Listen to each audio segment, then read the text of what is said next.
Le petit monde de Jeanne qui me dit: pour ma part, je découvre votre compte, du coup, je me demande, êtes-vous dans une démarche d'éducation positive, bienveillante, respectueuse? Utilisez-vous la CNV? Alors, oui, totalement. Après, le mot éducation est toujours problématique pour nous. Je savais que tu tiquerais. Je savais que tu tiquerais. Parce que voilà, alors l'éducation positive, comment dire? Pour nous, on a le sentiment d'aller un peu plus loin encore, c'est-à-dire de fonctionner en famille sans avoir une demande d'éduquer les enfants en fait.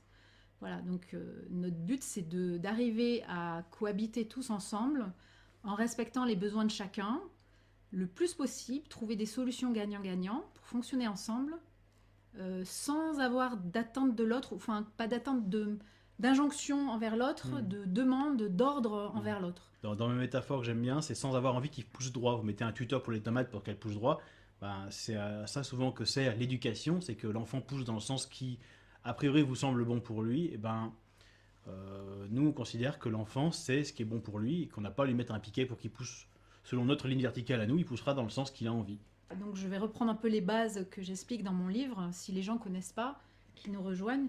On ne considère pas que par principe, comme on est l'adulte, on devrait être au-dessus de l'enfant et le diriger, et lui donner des ordres, et lui donner un cadre, lui donner des limites. Non, on va le considérer comme à notre niveau, comme si on était un petit peu en colocation, avec, je connais hein, vos arguments contre, vous inquiétez pas, Ils sont euh, dans le livre, pour voilà, beaucoup. ils sont dans le livre. Il est aussi bien chez lui que nous. On n'a pas à décider de tout à sa place. Voilà, on a un groupe d'entraide en fait.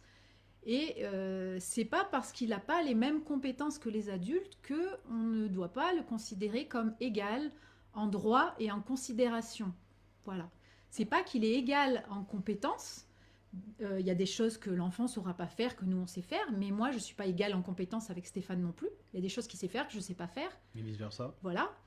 Voilà, une personne, comme je dis dans mon livre, qui serait handicapée, on ne va pas pour autant la considérer en dessous de nous, lui donner des ordres, lui dire ce qu'elle a à faire.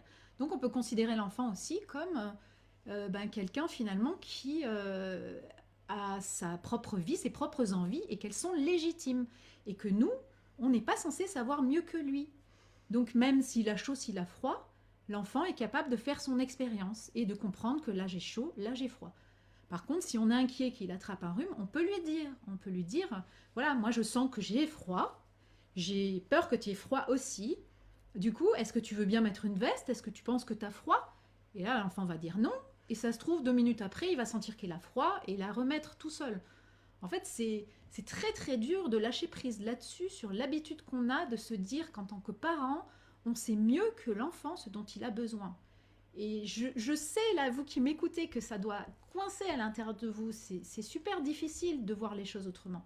On a vraiment tellement une transmission de la société, de la façon de voir l'éducation et comment on doit vivre avec nos enfants, qu'on est imprégné de ça. C'est juste impressionnant. Et on se dit, si on les éduque pas, si on leur met pas des cadres et des limites, ils vont devenir complètement des bêtes sauvages, on va se faire écraser, tout ça. Oui, comme tout le monde, si vous vivez en colocation avec quelqu'un et que vous savez pas respecter vos propres besoins, vous allez vous faire bouffer par la personne en coloc. C'est pareil. Donc là, c'est pour ça qu'on utilise la CNV. C'est super important parce que si vous êtes capable de dire vos besoins et de les défendre, de les protéger, de trouver des méthodes gagnant-gagnant, vous n'avez plus besoin d'avoir peur que l'enfant devienne roi et vous écrabouille. Voilà. Donc c'est vraiment apprendre, c'est du développement personnel en priorité je trouve, apprendre à protéger son espace physique et moral, savoir ce qui est bon pour soi et vivre avec l'autre qui va faire la même chose et communiquer pour d'une bulle à l'autre pouvoir trouver comment bien vivre ensemble.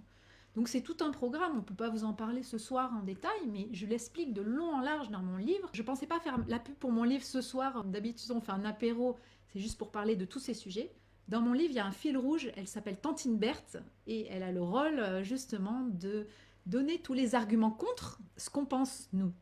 Donc si vous avez des doutes sur ce que je dis, si vous pensez que c'est du laxisme, si vous pensez que c'est de l'inconscience, que c'est un manque de responsabilité des parents, ou de la maltraitance parce que du coup on ne va pas s'occuper de nos enfants. allez lire le livre et puis vous verrez, tantine Berthe, elle en parle sans arrêt de tout ça.